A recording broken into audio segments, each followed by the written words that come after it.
এই দেশ থেকে আমরা কিন্তু কোথাও যাইনি। যারা চলে গিয়েছে তারা গিয়েছে, যারা থাকবে না তারা থাকবে না। আমরা যারা আছি এই দেশটাকে সবাই মিলে আমরা একটা সুন্দর দেশ হিসেবে গড়ে তুলতে চাই। ধর্ম যার যার, রাষ্ট্র সবার, এই মূলনীতির ভিত্তিতে সকল ধর্মাবলম্বীদের অবাধে নিজ নিজ ধর্ম পালনের পূর্ণ নাগরিক অধিকার নিশ্চিত করা হবে। যেখানে শিক্ষা, কর্মসংস্থান, বাসস্থান ও স্বাস্থ্য সেবা সবার জন্য সহজলভ্য হবে। আমরা সবাই মিলে এই এলাকাটাকে সত্যিকার অর্থে যা বলবো তার চর্চা করব। এখানে কেউ সংখ্যালঘু নয়, এখানে কেউ সংখ্যাগুরু নয়।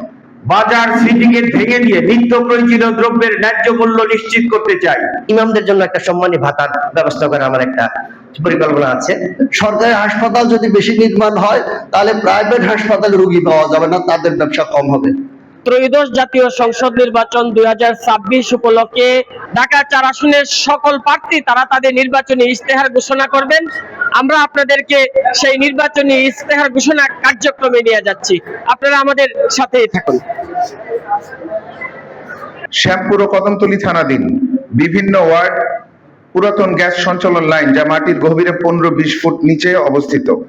এই পুরাতন গ্যাস সঞ্চালন লাইনের বিভিন্ন জায়গায় লিকেজ থাকার কারণে বিভিন্ন বাসাবাড়িতে গ্যাস লাইন দিয়ে গ্যাসের পরিবর্তে ময়লা পানি বের হয় এবং গ্যাসের চাপ একেবারেই নগণ্য।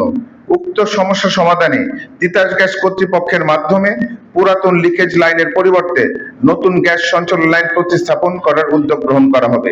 ঢাকা 4 নির্বাচনী এলাকার শ্যামপুর কদমতলীর আওতাধীন বিভিন্ন ওয়ার্ডে সরকারি খাস জমি চিহ্নিত করে ঢাকা দক্ষিণ সিটি কর্পোরেশন সহযোগিতায় খেলার মাঠ স্থাপন করা হবে এবং এলাকার স্বল্প ও মধ্যম আয়ের জনগণের সুবিধার্থে প্রতিটি ওয়ার্ডের সরকারি কমিউনিটি সেন্টার, কবরস্থান ও ঈদগাহ মাঠ স্থাপন করার উদ্যোগ গ্রহণ করা হবে। সাম্প্রদায়িক সম্প্রীতি বজায় রাখতে ধর্মীয় স্বাধীনতার সর্বোচ্চ সহযোগিতা প্রদান করা হবে।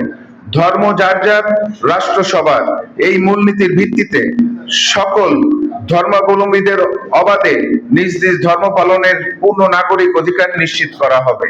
আমি 39 বছর ঢাকা 4 আসনে বসবাসের অভিজ্ঞতা থেকে এলাকার প্রকৃত সমস্যাগুলো গভীরভাবে উপলব্ধি করেছি।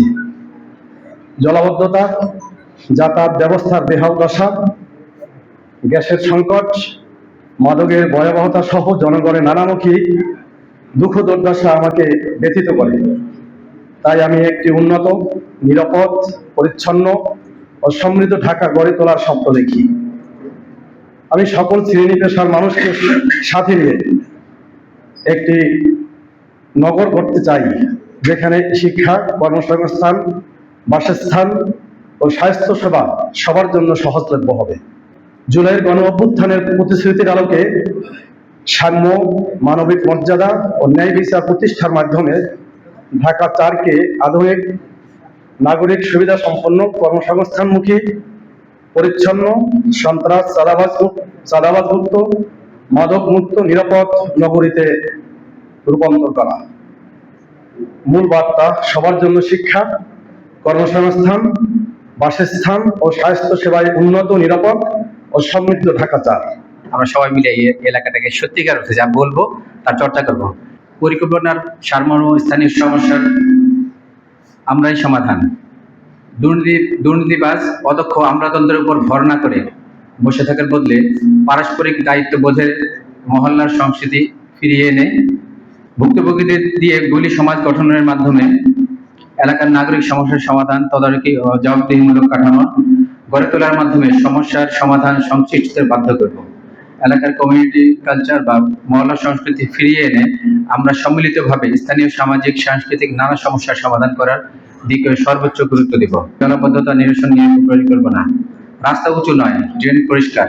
ক্রমাগত রাস্তা উঁচু করে মানুষের বাসাবাড়ি, দোকানপাট, বৃষ্টি পানিতে ডোবানোর ভ্রান্ত উন্নয়নের বদলে সহজ, টেকসই পদ্ধতি ও সুলভে নিয়মিত ড্রেন পরিষ্কার রাখার ব্যবস্থা করার মাধ্যমে জনগণ, সিটি কর্পোরেশন ও স্থানীয় সরকারের সমন্বয়ে রাস্তার জলাবদ্ধতা নিরসন করার উদ্যোগ নেওয়া হবে। একটা প্রবাদ আছে না, মৃত্যুই যদি এই জীবনের শেষ অন্তিম পরিণত হয় তবে এই জীবনের সার্থকতা কোথায়?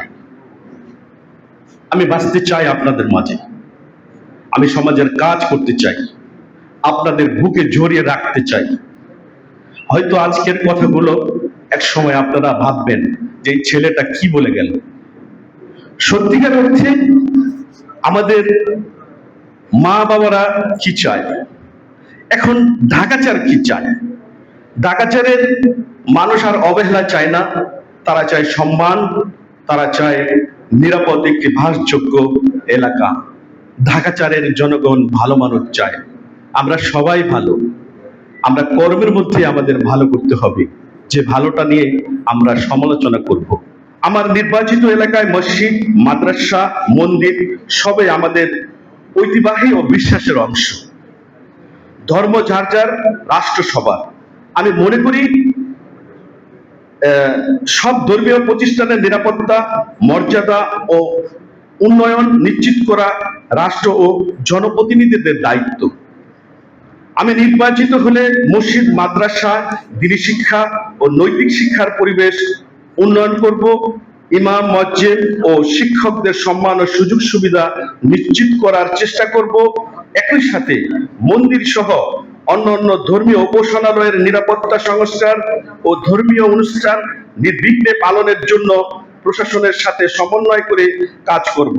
আমি বিশ্বাস করি সাম্প্রদায়িক ও সম্প্রীতি এই ঢাকাচার এলাকার বড় শক্তি।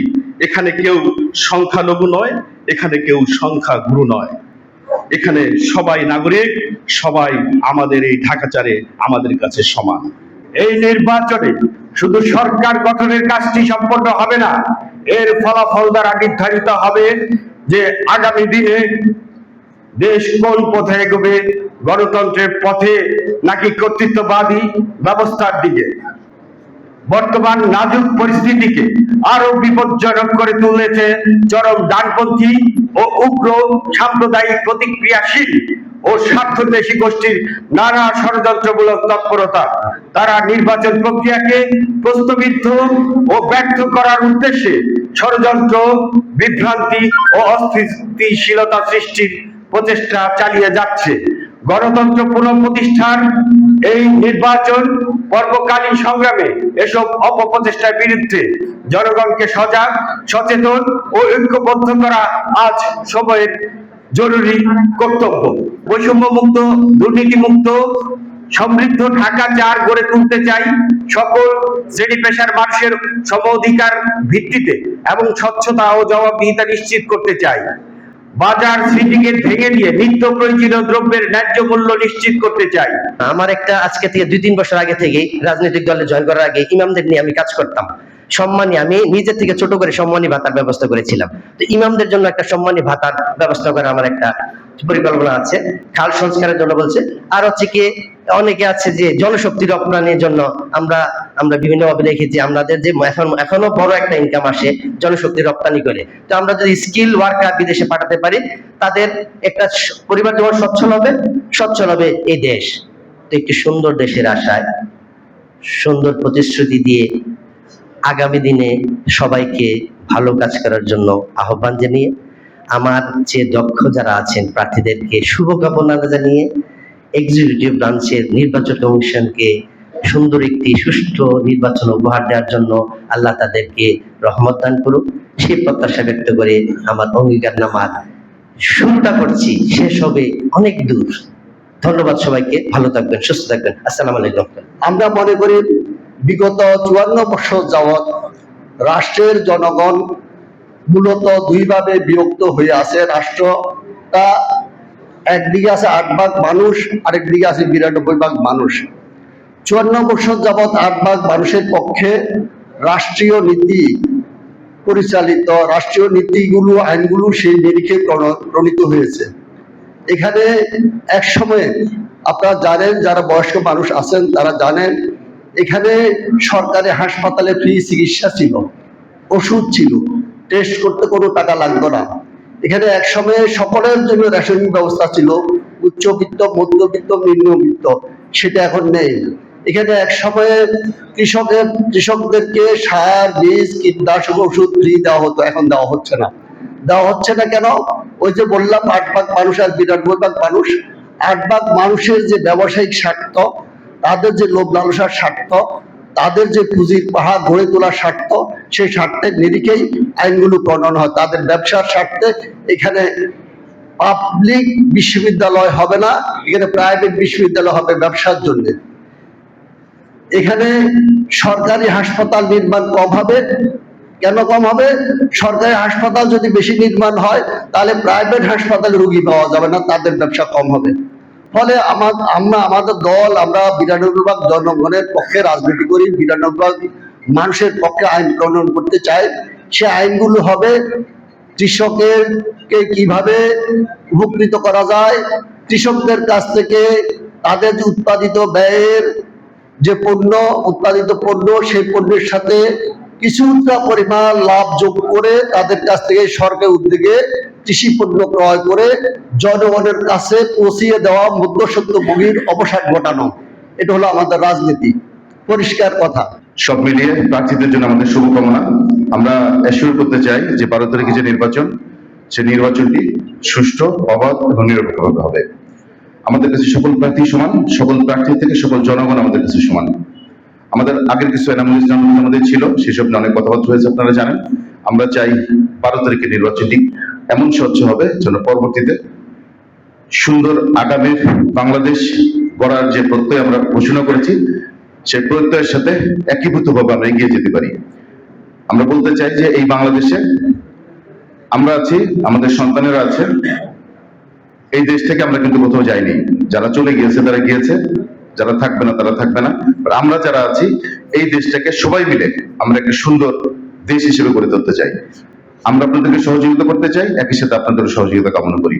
আপনাদের জন্য আমরা শুভকামনা জানিয়ে আজকের এই অনুষ্ঠান আমরা শেষ করছি। আসসালামু আলাইকুম।